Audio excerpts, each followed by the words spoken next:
Man, what up, though? Y'all already know what time it is. This is Shawn B Speaks Truth. I'm speaking truth like I'm in the booth with the pastor on the other side. And today, I got my main mans in the building. It's been a long time coming. For sure. You know, a man of the community, a man that wears many hats. We got Marvin Skipper in the building. What's the deal, bro? I appreciate you having me, bro. For sure. Now, you remember when we met, I asked you, when I did your introduction, what would you like to be referred to as? You know, because like I said, you're a man that wears many hats.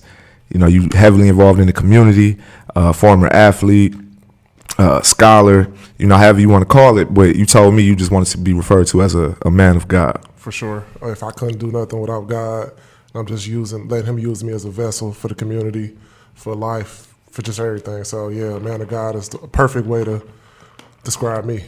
That's dope, man. That's dope. But for the people who might not, we're going to tap into your story in a minute because it's extremely inspirational.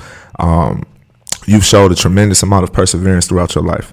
Sure. And that's one of the main reasons I wanted to have you on, because I know my listeners will be inspired from just hearing your story. Yeah. But for the people who might not know you as of yet, introduce yourself, man. Let them know who you are, what you all about. My name is Marvin Skipper from 6 Mile in Davidson, East Side. Born and raised in Detroit. Went to Detroit Pershing, and that's where I'm known from. Played with some good players in my past, future. Started a nonprofit organization called Youth for Bigger Than Life. I started that maybe 2 years when I came out of college. I wanted to get back to my neighborhood/hood as if I went to the NBA. I know a lot of people speak on their hood, but they're not really involved in the hood, if that makes sense. So one thing for sure is I wanted to tap in with my neighborhood. My neighborhood loved me. 6 Mile in Davidson. 6 Mile Davidson, 6 Mile 75, 7 Mile in Ryan. That's where I'm known from. But okay, just tapping in, man, and trying to do as much as I can.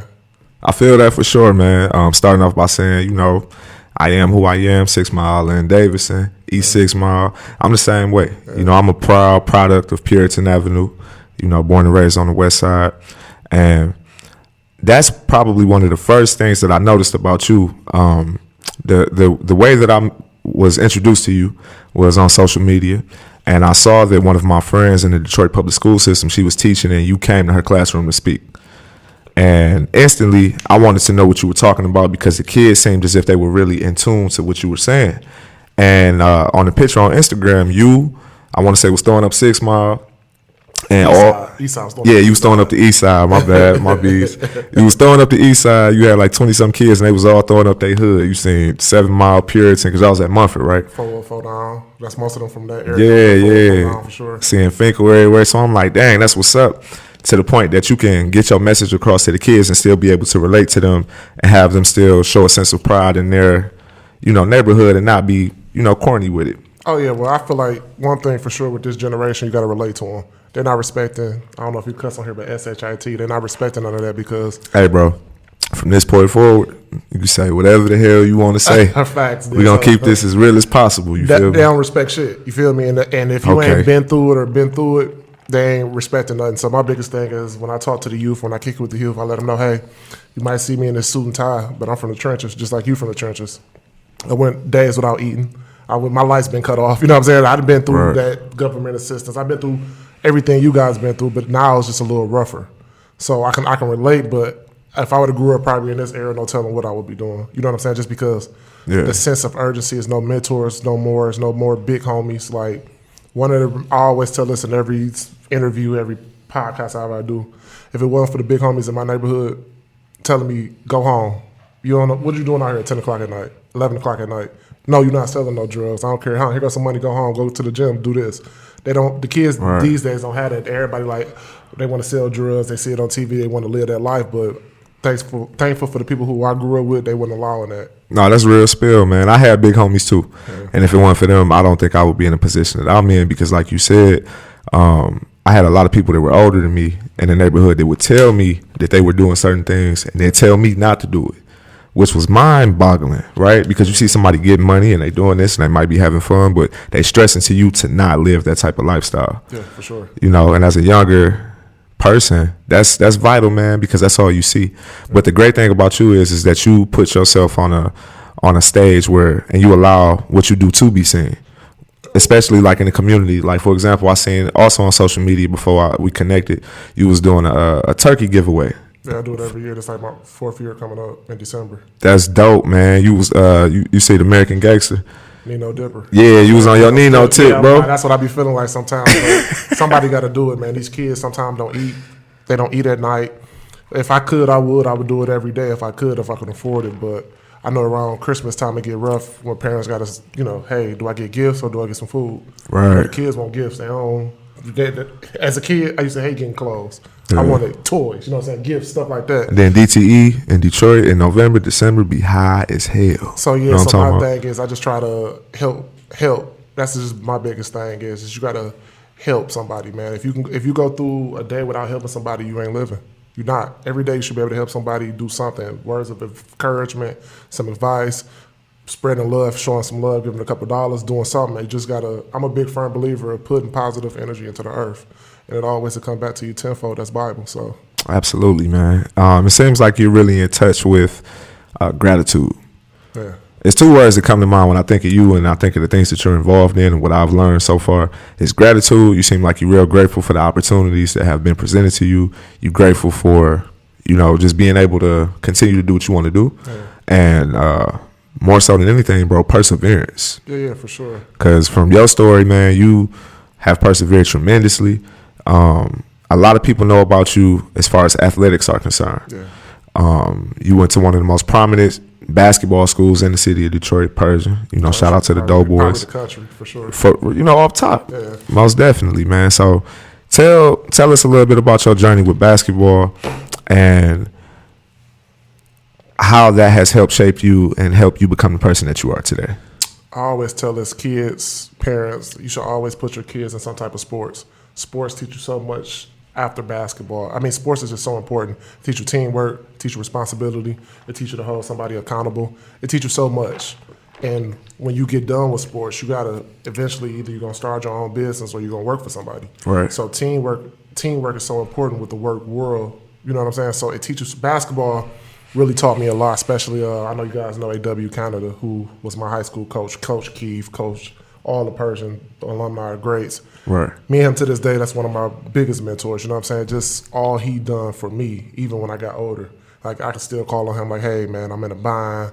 I need about $2,000, and he'll be like, all right, I'm gonna call you right back. And he'll call me back and say, hey, either he gonna wire it to me or hey, come pick it up from my house, or hey, I'll drop it off to you. So for me to have mentors in my life like that, it makes me I gotta pay it forward. So even Steve Smith that went to Detroit Pershing, went to Michigan State, every time I talk to him, he said you always gotta, no matter how high or how long you go, you always gotta reach out to the people behind you and pull them along with you, just as he did for me. And so you gotta always tap in with the kids for sure. Most def. So you had a lot of people looking at you in high school. You know what I'm saying? Like you was going crazy on the court. Yeah. And what was the injury you suffered at first? I tore my Achilles going into my junior year at Michigan State, playing up at Michigan State team camp. Okay. So all the big schools fell off me. Eastern was still steady. Charles E. Ramsey was the coach at the time. Wait, you say you were in high school playing at a camp in Michigan State? So they had a team camps at Michigan State. Right. So I was up there with Pershing. Okay. Long story short, I could have went up and tip dunked it, but I went up, grabbed it, tried to go back off a vertical, came down on somebody's ankle, on my ankle, and fucked my shit up. Yeah, steep. So shortly after that, you start going into recovery mode. You know what I'm saying? You start going through your therapy and getting back right. Yeah. And then at what point did you realize about the heart condition? So long story short with that, my junior year, I passed out in practice. I still think to this day it's because I didn't eat, but long story short, passed out in practice. They ran through the stress test, did all the tests. They couldn't find anything. But my doctor told me, he said, before you go to Eastern, I want to do a full body physical on you. So that's when it's called a catheter test. Okay. And that's when they go through your groin and they play with your heart. So long story short, when they did it, I flatlined. So you don't really pose a flatline during that procedure. So your heart wasn't strong enough for the procedure. Right. So I flatlined the first time, woke up, had burnt marks all over me. I thought I was just going in, going out. You know what I'm saying? Right. The thing so crazy was on the way to the hospital that morning with my mom, I'm like, you know what? I got a weird feeling about this whole little situation. And she like, boy, you'll be all right. You know what I'm saying? But long story short, just going through that flatline, they was like, that's not normal. So they was like, you know what, before when you go, we still want to do another one on you before you actually go and enroll and stuff. So long story short, I'm like, fuck, you know what I'm saying? I died, you know what I'm saying? How long was I dead? A, B, and C. Just asking a lot of questions. So the doctor was like, you know what, I don't want you playing basketball no more. Damn. Until I figure out what's going on. I'm like, okay. So long story short. And how old are you? I'm 17. So the first time I flatlined, it was 17. I'm sorry, I was 17, and this was around the city playoffs. And at this time, you already committed? Already committed, yeah. So you had scholarship offer, you already committed? Yeah, I already committed to Eastern Michigan. I'm going to Eastern, so I did the first test, I flatlined. The doctor like, you know what, I don't want you playing until we figure out what's going on. I'm like, yeah, all right. So long story short, I think we played Renaissance the next day. I couldn't leave my team out like that. So I played the next game. I had like 22 and 15 or something like that. Went crazy. So then the doctor called my mom the next morning. Like, I thought I asked you not to let Marvin play. And my mom was like, what are you talking about? He was like, well, I'm not stupid. I'm opening up the free press this morning. I see biggest day Marvin on the free press. So my mom like, you can't hide when you get 22 and 15. But I'm just like, man, all right, whatever. So he's like, you know what? Before you go to college, we want to do it again to see if your heart got stronger, A, B, and C. Now this is when me and my mom going. I'm like, yeah, I still don't feel good about this. Long story short, I flatline again. But this time, when I wake up, I'm still in the hospital.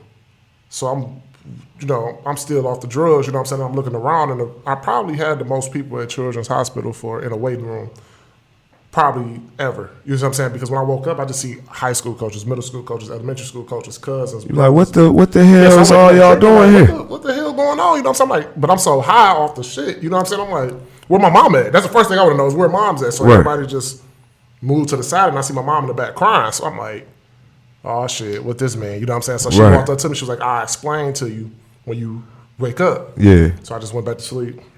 When I woke up, by this time I'm in my room in the hospital. You know what I'm saying? So I'm looking. Yeah.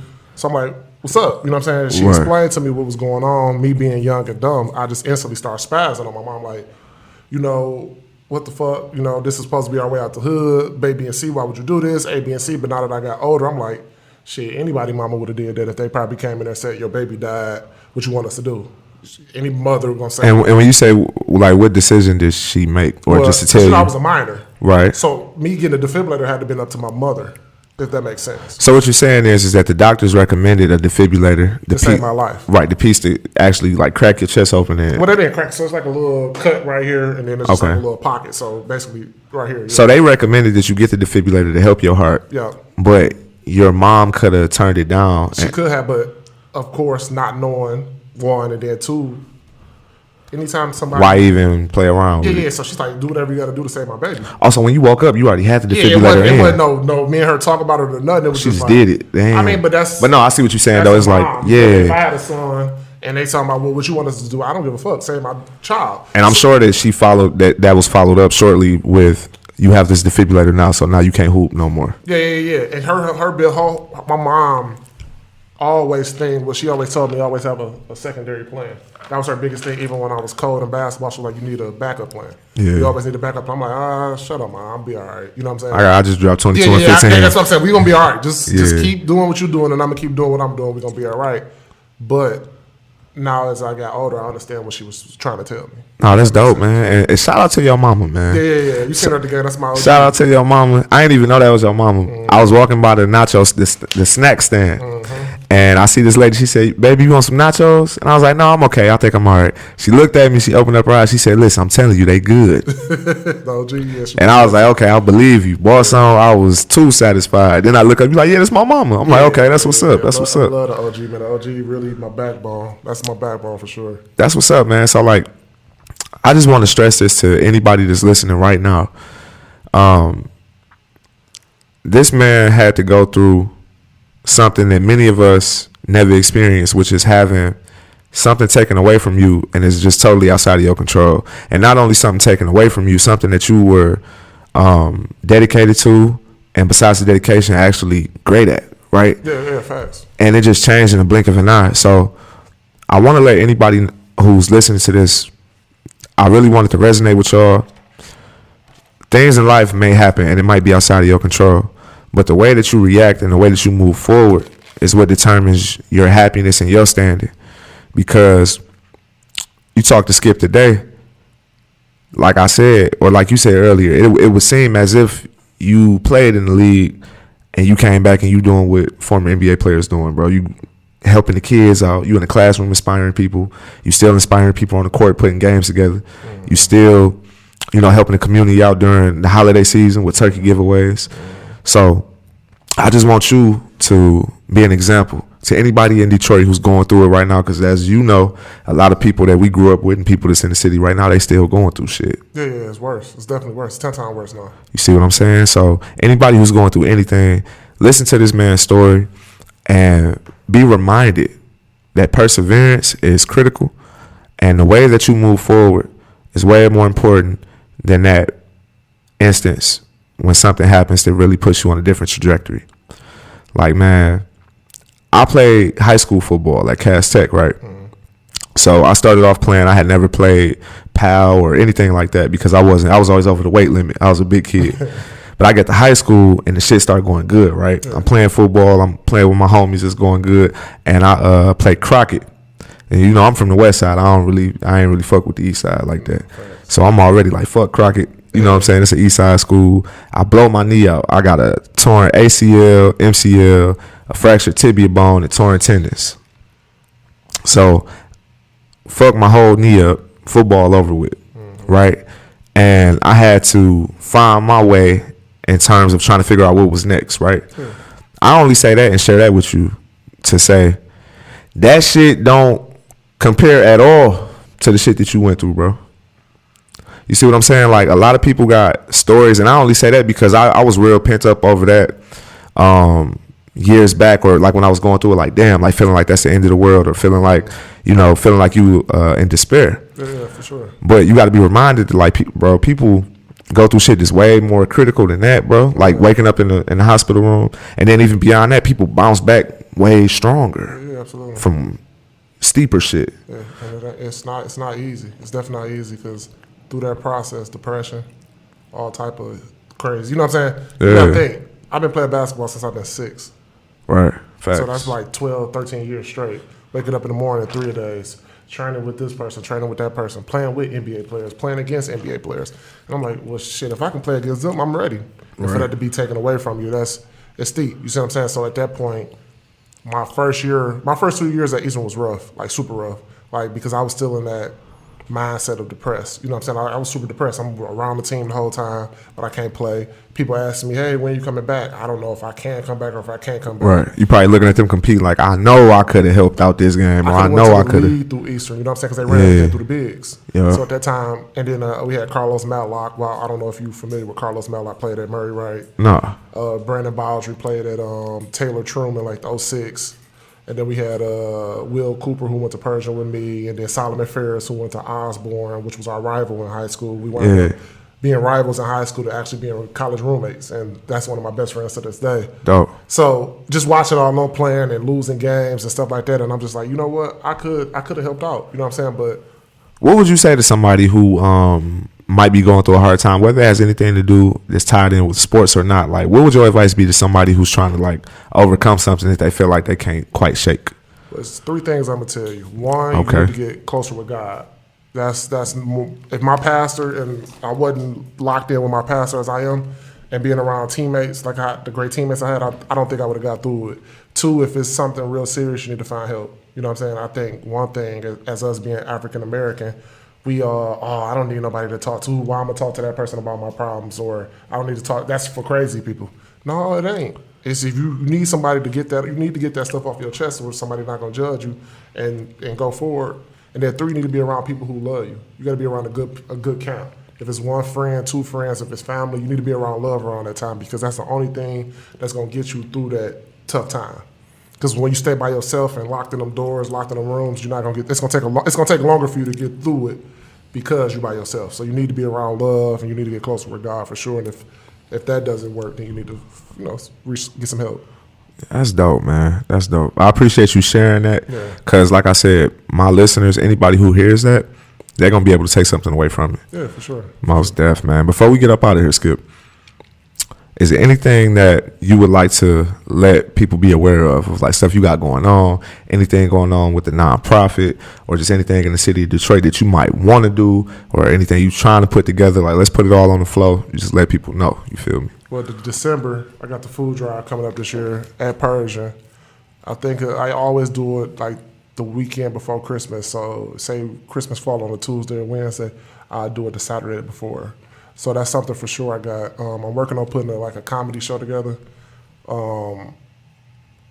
Just trying to. You gonna get on stage, bro? No, not me. I'm gonna have I might try to invest and maybe have Just Hilarious, B Simone, or some funnier people than me come and bring a crowd out, and then just all the proceeds go to my to food drive and my back to school drive I usually do. So dope, man. That sounds like a good idea, bro. For sure. Just tapping in, and if anybody, like you said, anybody got something going on where they need me, reach out to me. I feel like strength is in numbers. So if we all come together, we can make Detroit better together. But if one person be selfish or acting like they too Hollywood or big time, then I just messed the whole situation up. So I need all humble people who don't mind helping, who don't mind picking up trash, who don't mind doing none of that stuff, just to reach out to me and let's make Detroit great. Off top, where for people that want to find you and connect with you, where can they find you on, all your social media outlets and all that good stuff? Well, if it's pertaining to the nonprofit, Youth Are Bigger Than Life, we got Instagram and Facebook. If it's just on some personal, if you want to laugh, you can follow my personal account, Skip__Skipper, and Marvin Skipper on Facebook. For sure, man. For sure. Well, Skip, I want to say, man, that I think that it was a blessing for me to meet you, because your story, the things that you represent, they align with what I'm on. Yeah. Off top, the things that you're involved in, they align with what I'm involved in and what I'm passionate about. And, brother, I'm glad that I was able to see that video with you in the classroom with those kids that day, throwing up y'all sets. For sure. That inspired me and helped me come up with some ideas for my mentorship program as well, bro. So, man, best of luck to you with all of your future endeavors, everything with the nonprofit, everything that you got going on, everything that you got going on in Ohio. The goals that we talked about earlier that you was trying to accomplish, man. Everything that you're trying to do, I wish you the best of luck, man. And the genuineness within your heart, I know that anything that you put your mind to is going to succeed, bro. You're going to prosper. I appreciate that big time. For sure, man. Well, we're going to get up out of here, man. I want to thank everybody for taking the time to listen to this. I don't care if you was waking up getting your kids ready to go wherever y'all got to go. I don't care if you was in the shower. I don't care if you was playing that new Madden and just came out and you was listening to this podcast. I really appreciate it. Once again, this is Shawn B Speaks Truth. We speak truth like we in the booth with the pastor on the other side. We're going to get up out of here. Holla at y'all next time.